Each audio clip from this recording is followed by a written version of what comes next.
Bismillahirrahmanirrahim. Assalamualaikum warahmatullahi wabarakatuh. Kami dari mahasiswa Sekolah Tinggi Ilmu Tarbiyah Bustanul Ulum Lampung Tengah yang bertempatan di Kampus Asuhaili Purwodadi, Kecamatan Bangunrejo dengan Prodi Pendidikan Agama Islam Angkatan 2023. Video ini dibuat dengan tujuan untuk menyelesaikan salah satu tugas akhir di mata kuliah Hadis Tarbawi dengan dosen pengajar yaitu Ibu Hawin Fitriani MPD.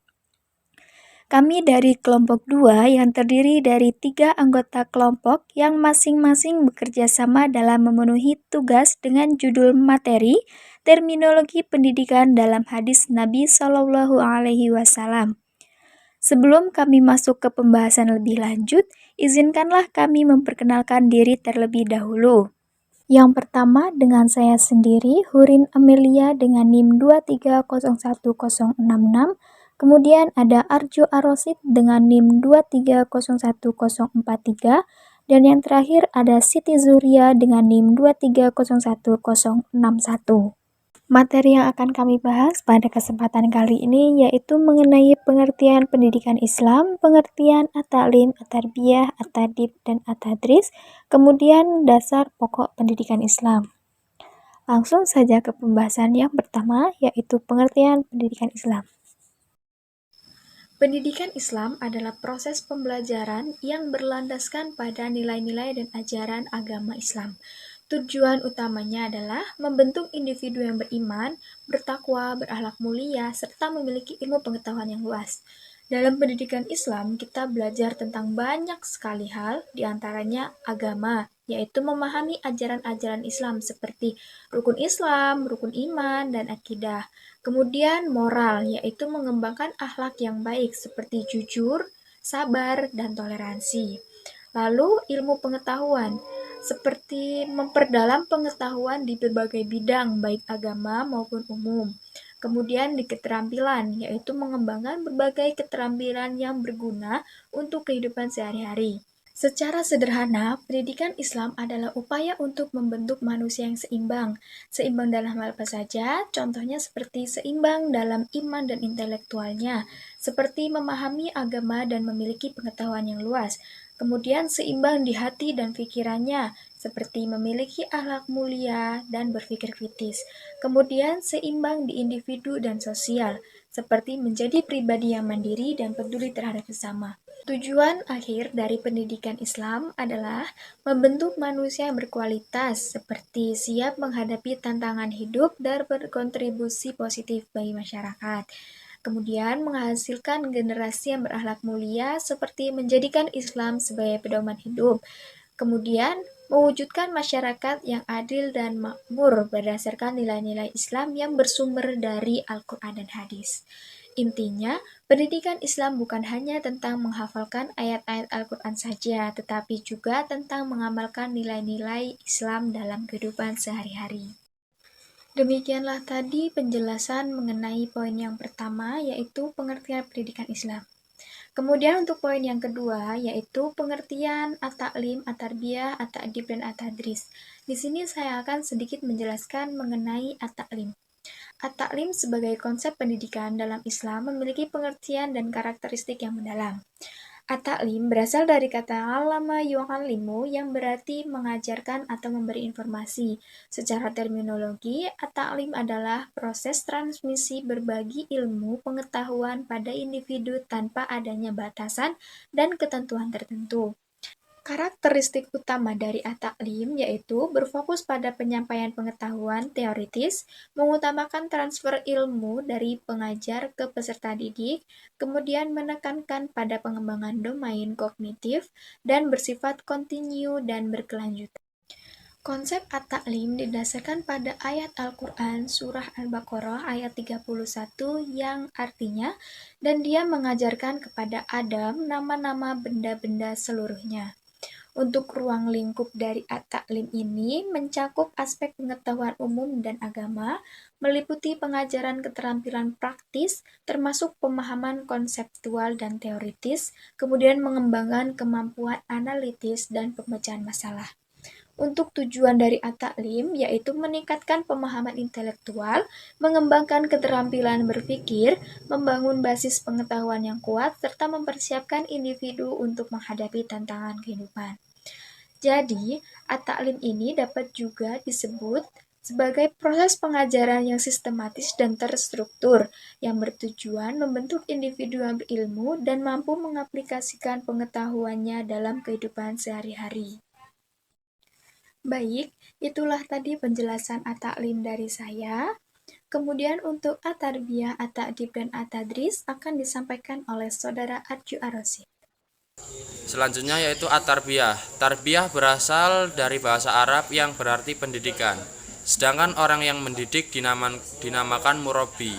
Adapun jika ditinjau dalam bahasa Arab, kata at-tarbiyah memiliki 3 akar kebahasaan, yaitu poin pertama robba, yarbu, tarbiyah, yang memiliki makna tambah atau zat dan berkembang atau nama.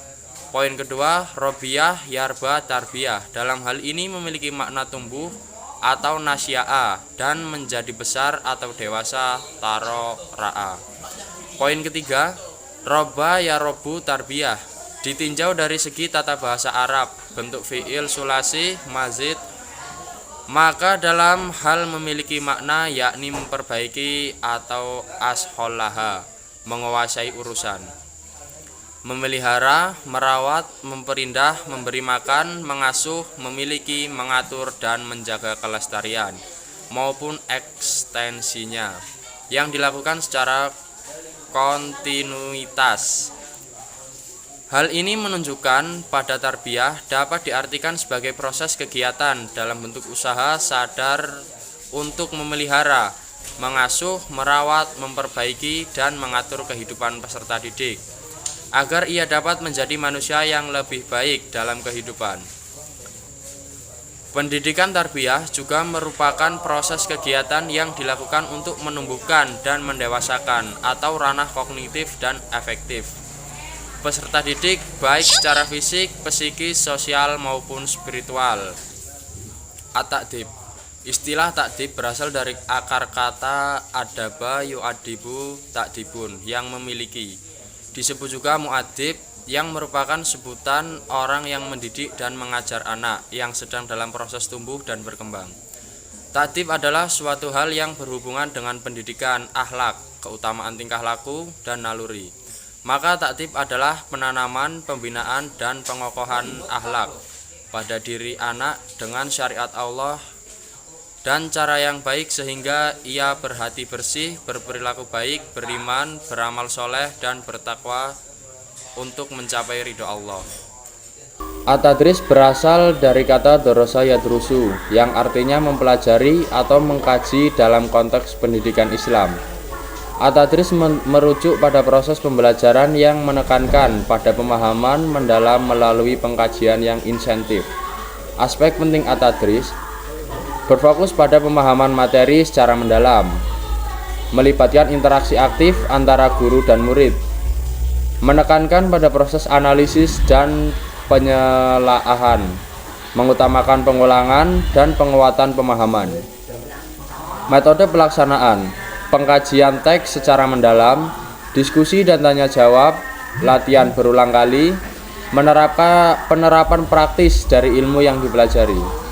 Tujuan at-tadris sebagai berikut: mencapai pemahaman yang mendalam, membentuk kemampuan analisis, mengembangkan keterampilan berpikir kritis, membangun kemandirian dalam belajar. Karakteristik khusus: pembelajaran bersifat sistematis, adanya tahapan yang jelas dalam proses pembelajaran, penekanan pada aspek pemahaman bukan sekedar hafalan, evaluasi berkelanjutan terhadap pemahaman siswa. At-tadris memainkan peran penting dalam sistem pendidikan Islam karena menekankan pada pemahaman mendalam dan pengkajian insentif terhadap suatu ilmu pengetahuan. Baik, kemudian materi selanjutnya yang akan disampaikan oleh Saudari Siti Zuhriah. Dasar pokok pendidikan Islam yaitu menuju pada prinsip-prinsip utama yang menjadi landasan bagi penyelenggara yang sesuai dengan ajaran Islam. Nah, di sini dasar pokok pendidikan Islam itu ada Al-Quran, As-Sunnah, dan Al-Hadis. Saya di sini akan menjelaskan dari ketiga tersebut. Nah, yang pertama yaitu Al-Quran. Apa itu sih Al-Quran? Al-Quran adalah merupakan masdar dari kata qara'a yang bermakna membaca atau bacaan. Nah, sedangkan menurut istilah adalah wahyu Allah Subhanahu wa taala yang diturunkan kepada Nabi Muhammad SAW melalui perantara malaikat Jibril. Nah, di situ malaikat Jibril itu ditugaskan Allah Subhanahu wa taala untuk menyampaikan wahyu kepada Nabi Muhammad SAW. Al-Quran juga sumber dari segala sumber hukum, baik dalam konteks kehidupan di dunia maupun di akhirat. Nah, di dalam Al-Quran itu juga memuat ajaran-ajaran Islam yang menjadi pedoman hidup, termasuk dalam bidang pendidikan. Al-Quran tidak hanya memuat ajaran-ajaran Islam, tetapi Al-Quran juga menekankan pentingnya ilmu pengetahuan. Nah, misalnya dalam surat Al-Alaq ayat 1-5 yang memerintahkan umat Islam untuk membaca dan menuntut ilmu. Nah, yang kedua ada As-Sunnah. Apa itu As-Sunnah? As-Sunnah adalah segala perkataan, perbuatan, tindakan, tingkah laku Nabi Shallallahu Alaihi Wasallam. Jadi As-Sunnah adalah segala perbuatan yang dilakukan Rasulullah Shallallahu Alaihi Wasallam. Contohnya yaitu berbicara dengan kata-kata yang baik, melakukan sholat sunnah qobliyah, ba'diyah, itu termasuk contoh sunnah yang diajarkan Rasulullah SAW. Nah, yang terakhir adalah al-hadis. Apa yang dimaksud dengan al-hadis? Al-hadis adalah perkataan, tindakan, pengakuan Nabi Muhammad SAW.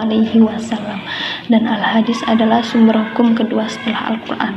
Al-hadis memberikan penjelasan lebih mendalam tentang hukum Islam. Nah, fungsi hadis adalah memperkuat hukum-hukum yang ada di dalam Al-Quran. Al-hadis juga dapat menetapkan hukum baru yang tidak ada di dalam Al-Quran. Contohnya adalah kewajiban zakat fitrah. Konsep zakat fitrah ada dalam Al-Quran, namun zakat fitrah tidak dijelaskan secara rinci dalam Al-Quran, melainkan dijelaskan dalam hadis. Nah, salah satu hadis yang menjelaskan zakat fitrah adalah Rasulullah Shallallahu Alaihi Wasallam mewajibkan zakat fitrah 1 sah kurma atau 1 sah gandum. Nah, baik untuk orang-orang merdeka maupun hamba, laki-laki maupun perempuan, anak-anak maupun orang dewasa dari setiap muslim. Hadis riwayat Bukhari dan Muslim. Nah, hadis di sini menetapkan kewajiban zakat fitrah dengan jumlah syarat-syarat tertentu yang tidak disebut dalam Al-Quran secara langsung. Jadi, hadis ini berfungsi sebagai penjelas dan penetapan hukum. Nah, kesimpulan dari dasar pokok pendidikan Islam terdiri dari 3 sumber, yaitu Al-Quran, As-Sunnah, dan Al-Hadis. Al-Quran sebagai wahyu Allah merupakan pedoman bagi umat Islam. Nah, sedangkan Sunnah dan Al-Hadis adalah memberi penjelasan dan contoh praktis dari ajaran Islam yang diajarkan Nabi berupa perkataan maupun perbuatan.